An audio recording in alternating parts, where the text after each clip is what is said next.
Hey everybody, welcome to my Suburban Oasis. My name is Soleil and I garden in a Zone 6A in mid-Michigan. And today I'm going to give you a couple of updates on some plants that I overwintered. I want to show you how they've been doing and talk to you a little bit about what I did to overwinter them.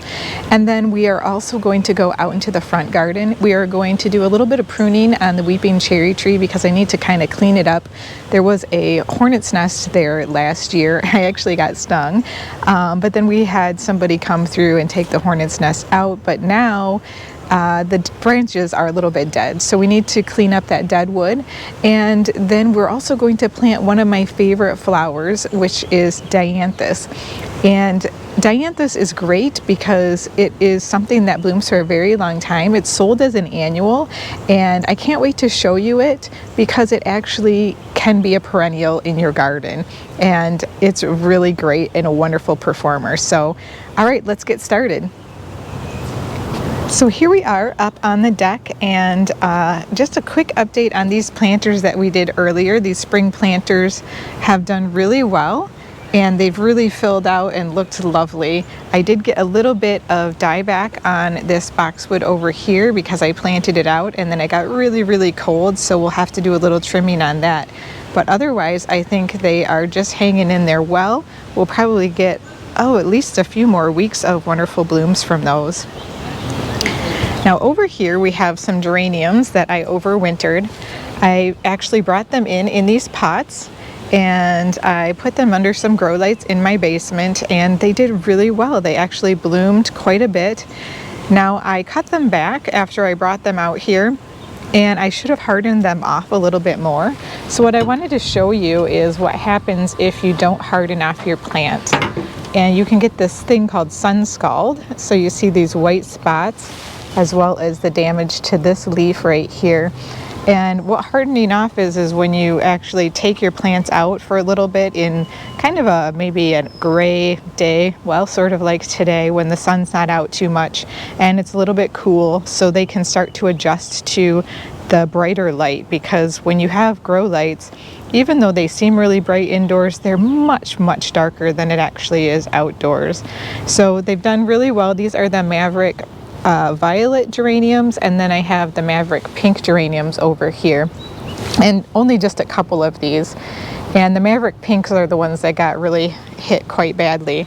But you can see some nice new growth on the purple ones over here, as well as the wonderful coloring on the leaves as they're getting that extra sunshine from outside. So they've definitely recovered from that initial sun hit. In fact, I even see a bud forming right now on the Maverick pink over here, and you can see that we're starting to get some of that beautiful foliage color as well on that one. So I think overall that was very good and very successful, and I'm looking forward to seeing how these grow on. I might need to cut them back a little bit further yet, but for now I'm really happy with the fact that I have them because I have 6 geraniums that I didn't have to buy this year. All right, heading down over here, I want to show you this hydrangea. Now, some of my staff got me this last year for my birthday. This is a large leaf hydrangea, and so I wasn't sure whether it would be hardy to my zone or not. Most of the time they don't rebloom, and this one looked like it was from a florist shop. It was blue, so it obviously had been treated to be that color. And I put it in my outdoor shed. I did not water it at all over the winter. And this spring when I went out to check on it, it actually started to have some green on it. And I've brought it out. I did a better job of putting this one in the shade so that it didn't get sun scald. And I'm actually starting to see some buds forming down in here. So I think we're going to actually get some blooms on this plant this year, which some floral hydrangeas don't even rebloom. So I feel lucky that 1, it overwintered, and 2, it's actually going to rebloom for me. So that's pretty cool. And I'll probably bring this up onto my deck where I can see it better, but I'm still just giving it a few more days in the shade to enjoy the morning sun, but no afternoon sun. Okay, well, let's grab the secateurs. We'll head out to the front, do our trimming, and then we will get after doing some planting of the Dianthus. Well, today is a very Michigan spring day as we head out into the front garden. It is gray and in between rains. Every day I keep thinking I'm going to be able to finish putting out my mulch, and then every other day it rains and it gets that mulch all wet all over again, and I'm having trouble actually getting the rest of it down, but we're getting close. Every day we get just a little bit closer. Can you see the beautiful alliums back there? Those are the purple sensation alliums. They are gorgeous. So here's what we're going to do. We're going to come through and just kind of trim off some of this dead wood here and over here. This is the biggest spot of it, and this is where the hornet's nest was. And I have not seen any hornets, and it is springtime and it's nice and cool. So if there is anything that is alive in here, I do not think it's going to get us. So I'm going to put on my gloves and we'll get started. I often get asked if I prune this cherry tree, and the answer is yes. I usually prune it every year because I look for the branches that are actually getting too long and they come down and cover up some of my garden bed. And I want to make sure that I can see all of the beautiful things that I planted under the tree. So I'm just following these branches up to a spot where it looks like they're alive. And this should fill in pretty well over time.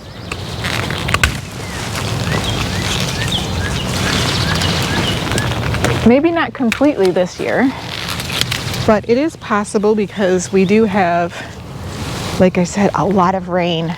So much rain this year.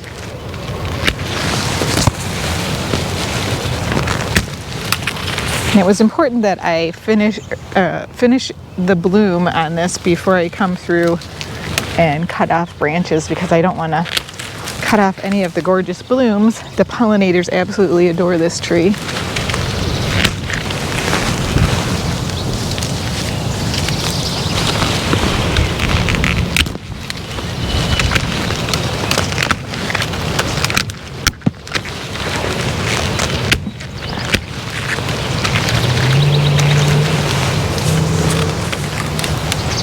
So that is not perfect. I definitely have a little bit more to clean up, but we're getting there. So just like to step back and kind of assess where we're at with things. Right over here, there's just a few more I want to clip off in terms of some ends.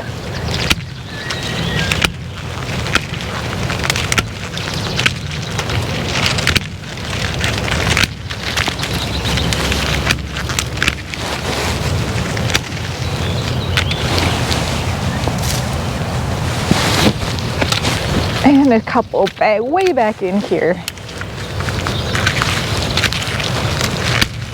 that I see that are going to bug me if I don't get them.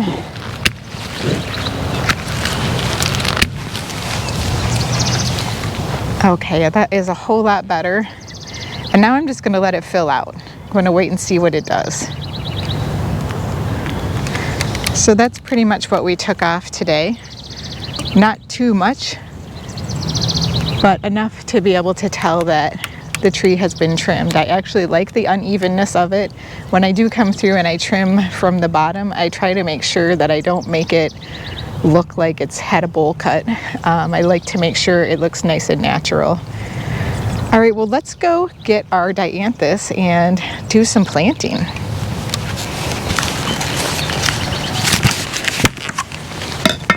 So this here is my Dianthus, and I get asked questions about the Dianthus every year when it starts to bloom in my garden because it's gorgeous. It's really bright, it really fills up the space, and I use it as an edging throughout my garden. And this is sold as an annual in a lot of local nurseries. So you can see this is a flat, and there's 3 in each of the packs. So let's see, 3, 2, 6. So I think we've got about 36 of these in here, and they're a pretty decent size, and they're starting to bloom. These are called Telstar Purple. I'll show you how they're spelled here. Telstar Purple Dianthus, and they get about 8 inches tall, and they say that they get about 9 inches wide, or that the spacing should be about 9 inches. I would say more around 12 inches because these really do a nice job of creating clumps, and I'll show you one that has been growing on for some time. These can live for about 10 years, so it's a really good investment. I think this cost me $20 for this, so less than $1 per plant. Really gorgeous plant. Let me show you what a clump looks like after they've been growing for some time. So here is one plant that has been growing for many years, probably 5 or 6 years. You can see it's just getting ready to bloom, and there are little buds all over this. So this will provide a magnificent show. And I have them kind of all along this garden bed. Last year I did come through and added some additional ones. So you'll see this one I planted last year. So this is a 1-year-old plant. And you can see how much bigger it is than the ones that are actually in the flat. This one also is a 1-year-old plant, and so is this one, and so on down the line. So those are going to provide really a lot of beauty along the front border here. And what I'd like to do actually is add just a few more. So we're going to add some on this side, we're going to add some on the other side of this border, and then we're going to go in the back garden because I have another border where I've lost a couple because I actually dug them out. They were a variety that was a pickety variety, and so they were kind of striped or looked a little like a candy cane. I can't really describe it, but these are solid colored. So I'm going to go grab those, and we're going to get these in the front of this border. I have to tell you guys, it's pretty soggy out today. It just finished raining. I think it's supposed to rain again in another couple of hours.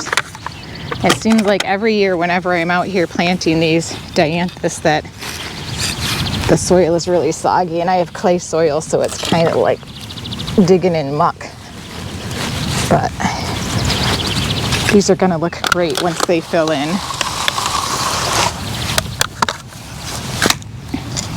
I probably should have bought 2 flats, but I didn't. That's okay. I think we'll have just the right amount. I only need a few for the back garden.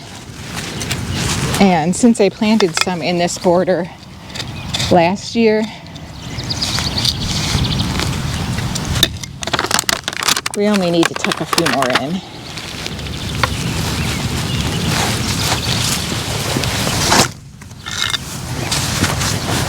So last year I probably spaced them about every 2 feet instead of every foot. So I'm putting them just in between each of the other ones that I planted last year.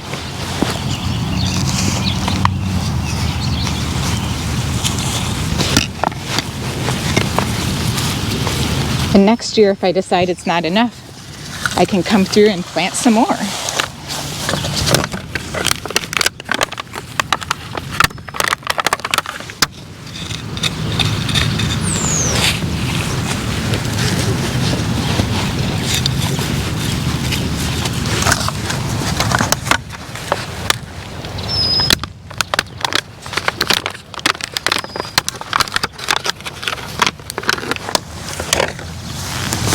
All right, so we are planting 6 along the front of this border.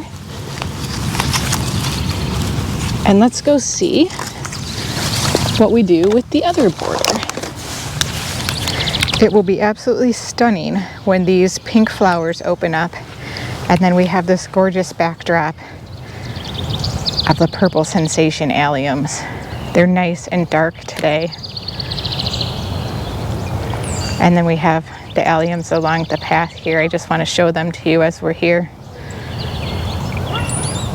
All right, heading to the other side. Here we go. So here along this border, you can see we're missing some right in this area. So I want to just fill this one in with about 3. This is one right here. So I actually might use more than 3. We'll see.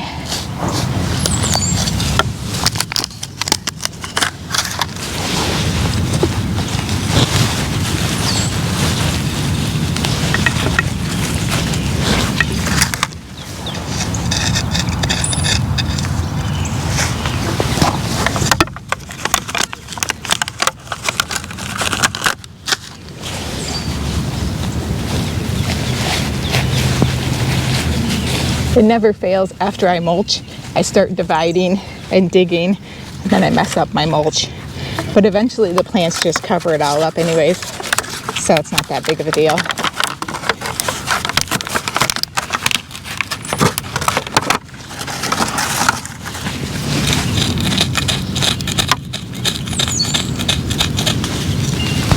Yep, looks like 3 is about right here.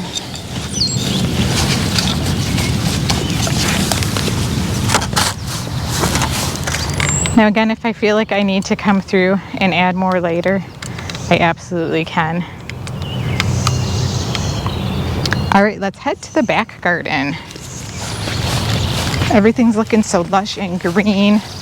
Can't wait to give you guys a tour. It's gonna be a great one this week. Look at those bottle brush shrubs. So cute. Okay, well here we are in the back garden, and this is where I want to plant some other ones and actually have a perfect example of the Picotee variety, because there's one that's back here that I haven't dug out yet. So let me show you what that looks like. When I explained that I dug out some, it's because they kind of look like this. Reminds me a little bit of a candy cane for some reason, but it has like white around the edges and then a darker pink on the inside. And I really like the solid variety much better. These are so big, so I did not dig them out, I just left them. But you can see I took quite a few out of this row right here. So we're just gonna really fill this in with a whole bunch of them. And it's gonna be so pretty.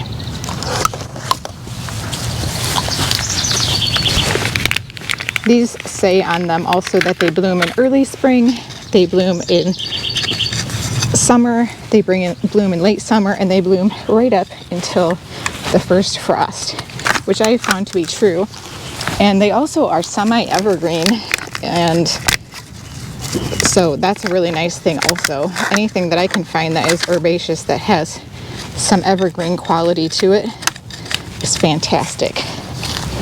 I'm placing these fairly close to the front of the border because I do want these to spill over the edges of the rocks just a little bit. I like to be able to see the rocks, but I also like for the edge to be softened a bit by the flowers.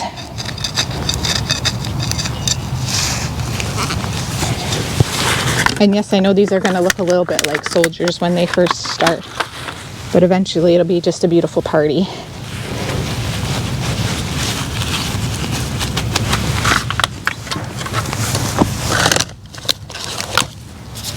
And I think these are going to look really beautiful up against the dark barberry.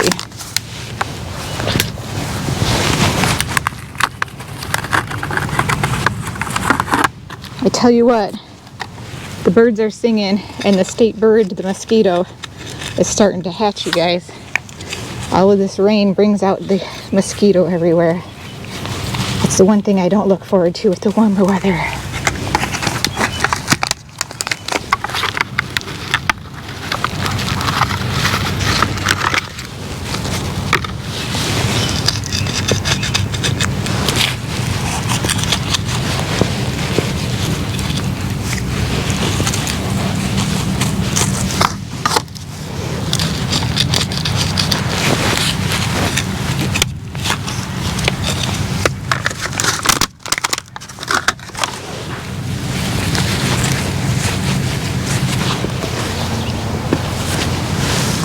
Still pulling out baby trees too.